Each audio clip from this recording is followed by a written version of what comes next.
Welcome to season 2 of Mucked Up My Self-Care. I'm Linda from Tasmania. And I'm Jill from New York. We're literally on the opposite sides of the world right now. Which means between the two of us, we've mucked up in multiple time zones. Internationally mucked up. We started this podcast talking about self-care in the chaos of motherhood. But this season we're going deeper into capacity, identity shifts, growth, and what sustainable self-care actually looks like. Yeah, and it's still messy, it's still real, but now it's just a little bit more intentional. So if you're a mum who has tried self-care and absolutely mucked it up, or a mom who has no idea where to even start, bunk down on the couch or a laundry pile, whatever you've got. And let's get going. Okay. Good morning, Jill. Good afternoon. Good evening. Wherever you are in the world. Yeah. Yeah. Yep. Definitely. So welcome to another episode of Mucked Up My Self-Care. Obviously, if you've just heard our little intro there, I'm Linda and this is Jill accompanying me today. Jill.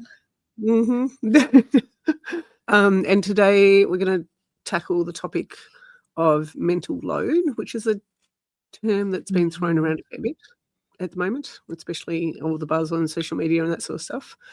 But before we do that, Jill, we're going to start with our highs and lows. Especially being that motherhood is multifaceted and all the things. So do you want to dive in first? Yeah. This is, I think, a really spicy topic, mental load, especially us talking about it right after Mother's Day and the way that we get to kind of celebrate us and as moms, as well as people who need self-care and really be careful of that mental load. So let's see, high and low. Oh goodness. A high is I celebrated Mother's Day differently this year. So I have the last few years, actually since we started this podcast, when I did my first Mother's Day, I think it was the second Mother's Day, maybe. I decided to start taking time for myself for my Mother's Day.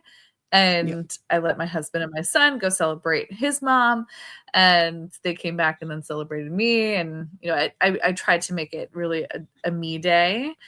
And being that this is the first Mother's Day without my dad, my mom was alone. So we kind of shifted, and I had this thought process that I needed to, change what I was doing for Mother's Day. And we included all the moms together on one day.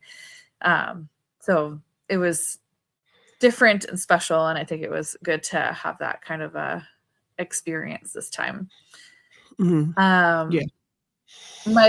low is pregnancy symptoms are still kicking me in the booty, but we are so close to delivery date. Just counting down the weeks and soon days. So just sleepless nights and acid reflux, and thankfully my hip pain is kind of subsiding, but it's just been taking a toll where I actually can't focus on a lot of things. And the mental load it's like almost been a break in a way, because I've been so focused on pregnancy symptoms that I can't even concentrate on anything else.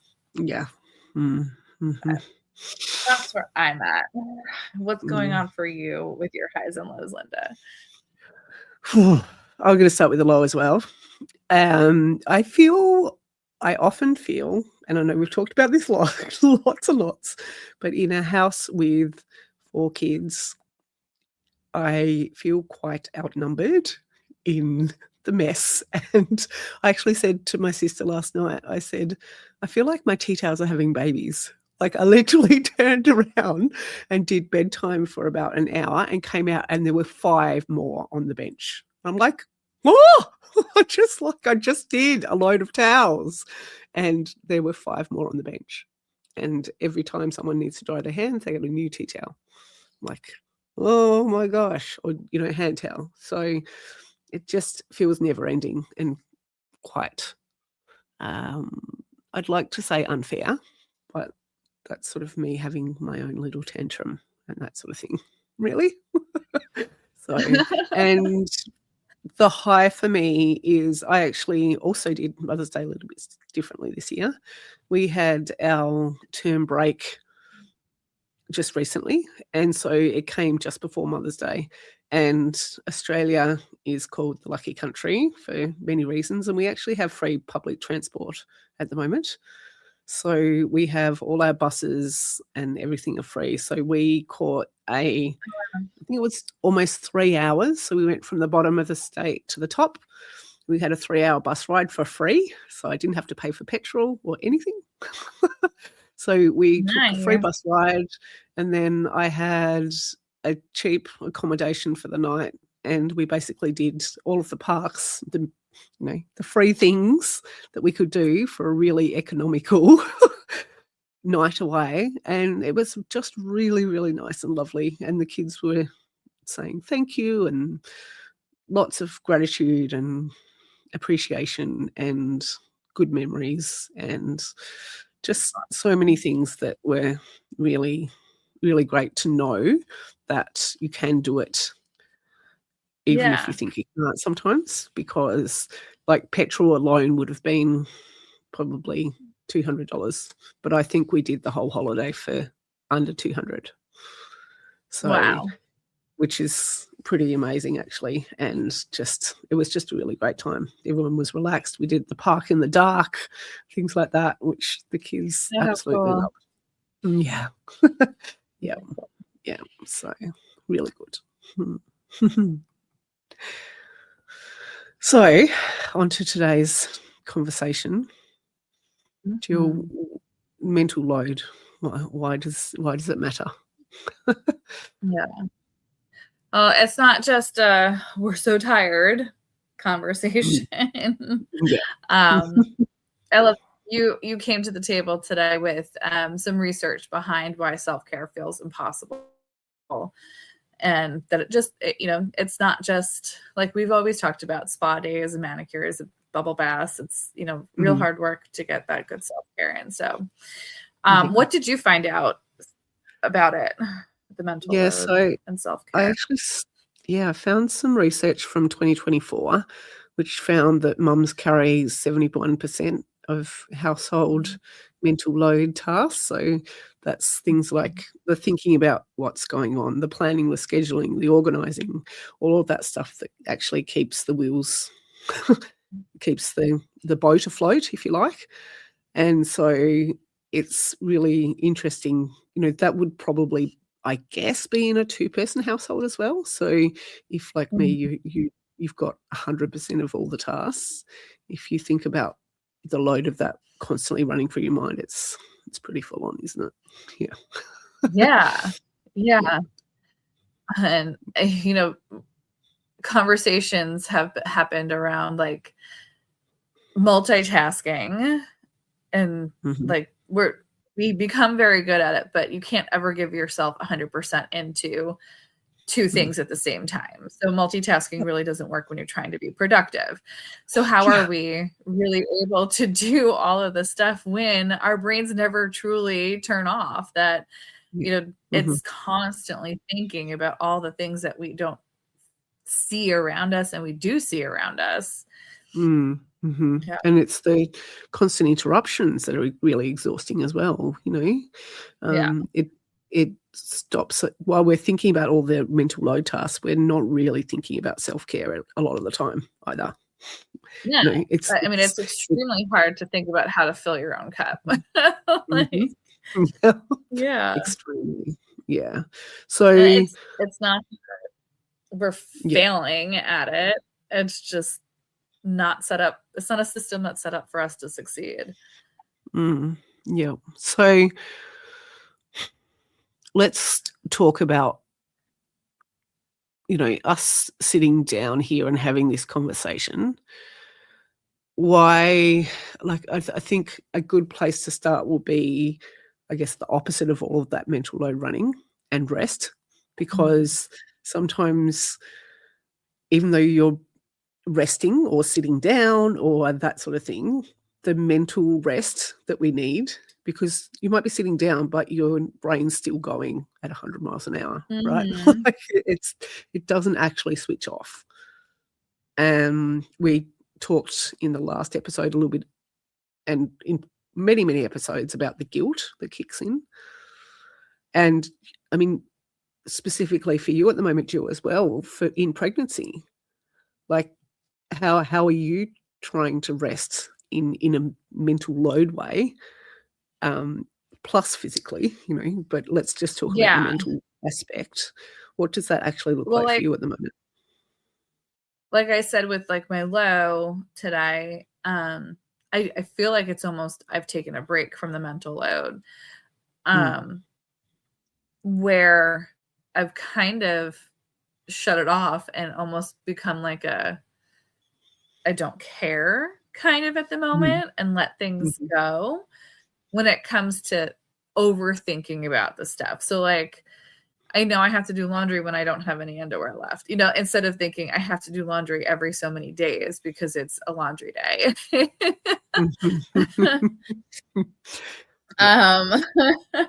And my husband has picked up a lot of the slack, thankfully. And, he sees me extremely exhausted. He's like, sit down. I got whatever this is. And that has been super helpful. But also there's no pressure from my husband or even my son, like, to come at me saying, why hasn't this been done? Or I noticed that you haven't done this. Is everything okay? It's just, this is how things are for right now because we're all tired. So I haven't been thinking about them thinking I'm failing if I'm not keeping up on the stuff, if that makes sense. So like that guilt I'm not putting on myself right now because I am so physically exhausted that I'm finally listening to myself and saying, I am growing another human being. This is hard work. And this is the work that matters now. Not keeping track of what is happening with the dishes or the laundry or the vacuuming. Instead, it's like, did I pack Declan's lunch today? And do we have clean clothes to wear? And that's all that really matters to get us out the door. So yeah. So it's interesting. You've had to sort of switch off that aspect in a way, or let go is probably a better way to describe it. Let go, because at the moment you're physically growing a human, but that's 24 hours a day, right? It's not like you're going to have a 5K run and then you can rest at the end of it. You can't actually get any real physical relief. There's no rest. And it's been a different kind of practice of like pushing off the really it's been tournamenting my mental load. And we've talked about tournamenting our priorities before, and it's come down to what are the priorities of the mental load that I'm carrying. And it's not that I never have to think about these things again, but they're not important in this season right now for me to keep track of the way I used to. So I've almost implemented different systems, which is really just pushing them off to a day where I can share the mental load. So Sundays have always been a shared day for us and our family in like grocery shopping and chores. So I've literally just pushed it off until that day, and that's when I can share it. So I'm proud of myself for doing that work because it's something we've said for 2 years, and here we are, actually, it's happening. But how many really small steps have you taken to get to that? That stage as well. And even in the pregnancy, I've had 6 months to practice this, and now it's finally happening Mm. in the 3rd trimester. It didn't happen in the Mhm. first 2. No. And I think there's a mental load that comes along with pregnancy, right? So you're thinking, Mhm. because this is your second pregnancy, you have a bit more of an idea, but perhaps if you're a mum with a first pregnancy, it's, "Oh, did the baby move in the last hour?" Or, how am I going to fit out maybe the nursery, or what clothes do I need, or what do I need to take to hospital, or like there's so much mental load that Yeah, happens just in pregnancy alone. And like definitely. we also need to, I think, name that out loud as well, because there's a lot that we take on ourselves, so much that we take on ourselves. And Yeah, I mean, it might be my oh, 2nd, but it's also been 6 years since my yeah. 1st, so a lot has Oh, been forgotten. yeah. Mhm. Um, I also I do wanna touch on briefly the fact that I don't really feel like do feel like there needs to be a shift in society, like a structural sort of change in how we are looking at the mental load. Like there is a lot more talk around it than there used to be 5 years ago. There is a Mhm. lot more awareness of it now. I don't necessarily think that automatically means it's easier. Like, sometimes, how if you're, suddenly aware of, I don't know, like, if you've got a pimple on your chin or something, and you don't realize it's there until you look in the mirror, and then all of a sudden it feels like it's really, really big. Like, it might be a really bad way to explain it, but sometimes being aware of the mental load, like, full stop, is not enough to then be able to say, "Oh my gosh, what am I gonna do? Like, how do I change this? How do I," like, there's a gap between where we are in society, especially, let's technology, for example. Like, being able to switch your phone off for the whole day is almost out of the question sometimes when you've got Mhm. karate to think about, and school photos, or school newsletters that come via your phone, and if anything does happen at school, they need to ring you, or your partner needs to contact you, or, like, there's so much that we now rely on via the phone that is just adding an extra load, I think, as well. Like, the society's not really set up in a way which can Sure. always help us Yeah, as and well. I tell this to my husband when I get into a an a a tantrum about mental load. Ok We'll yeah. call it that.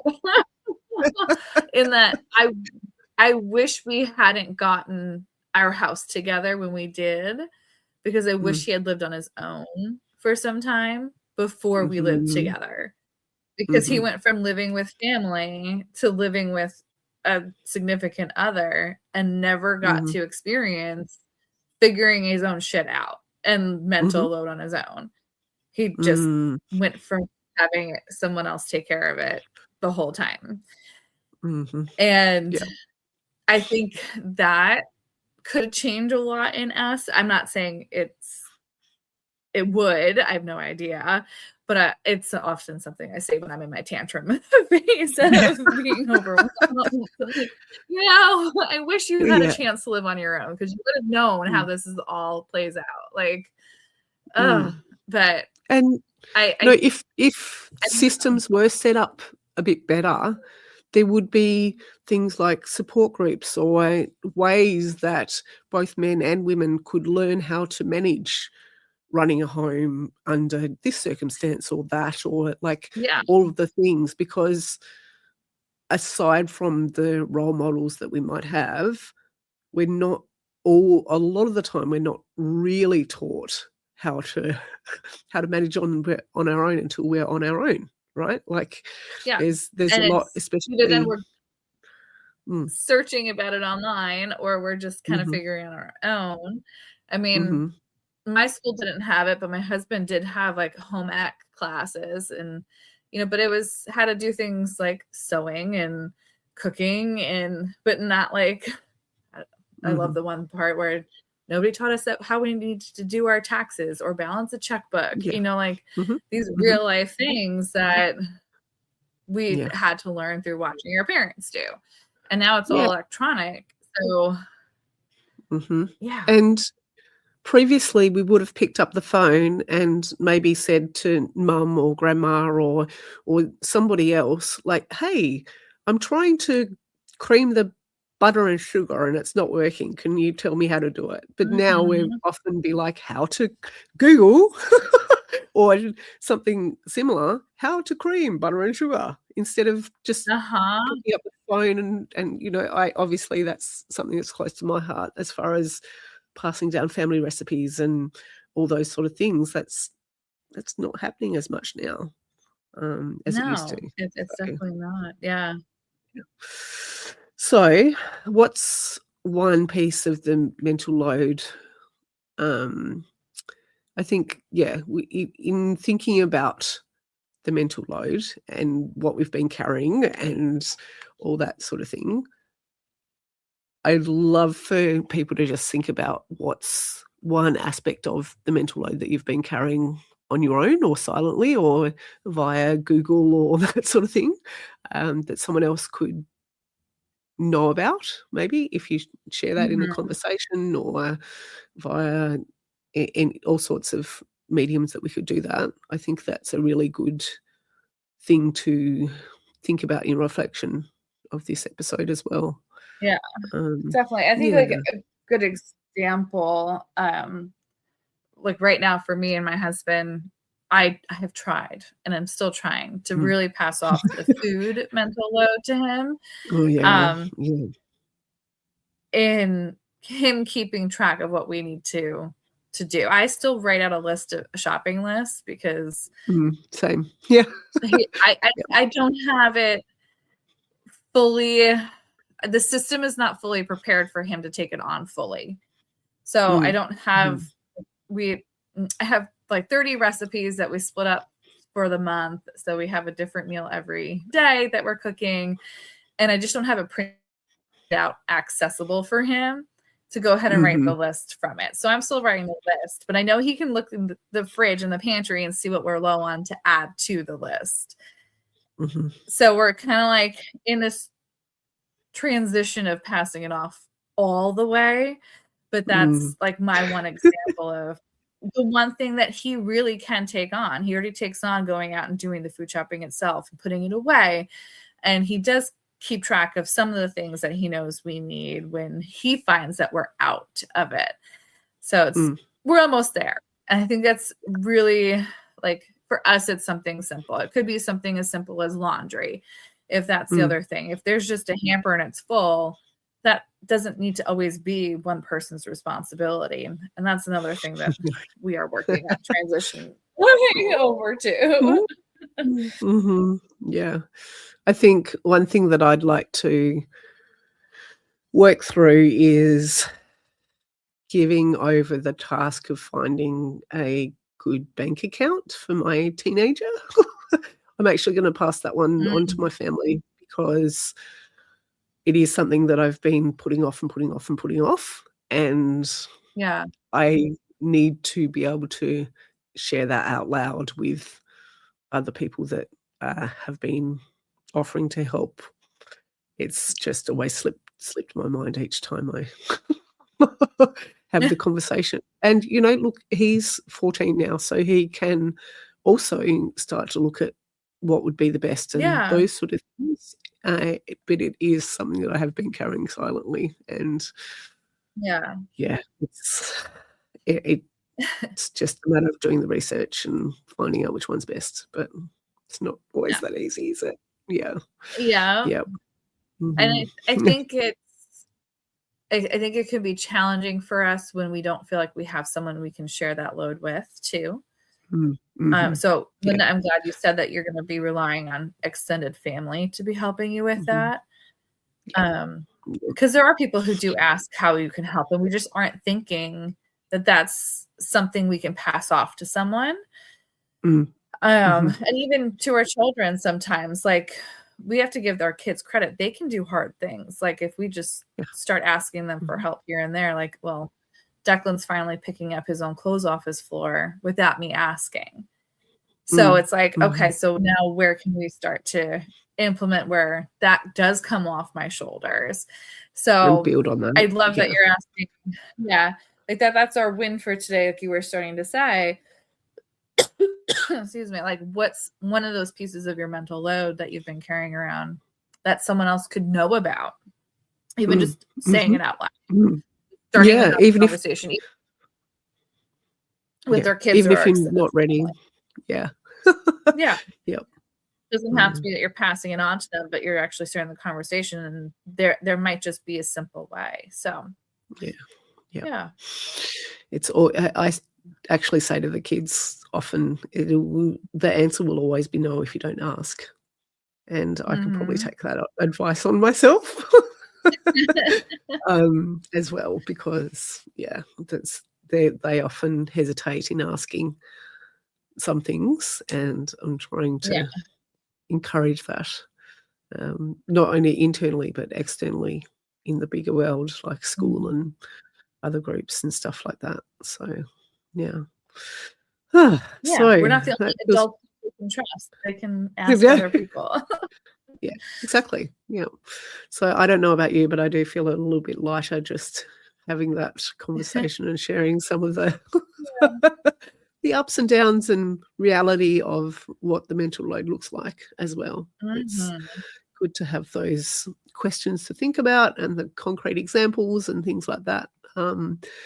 We really do encourage you to share this with a mum as well if you know someone who needs to hear a little bit, or maybe this podcast conversation or episode could be a good starting point for a discussion about mental load and how you might be able to help each other out or that sort of thing. We really appreciate that it can go far and wide, because we are a worldwide podcast, obviously, as well, as you can tell between our two accents.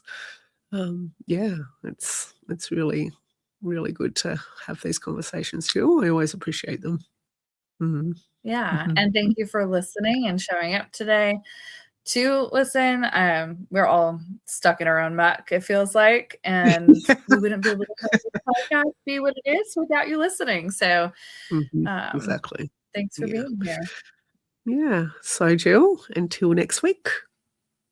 We hope you can unstuck your muck. Bye. Bye.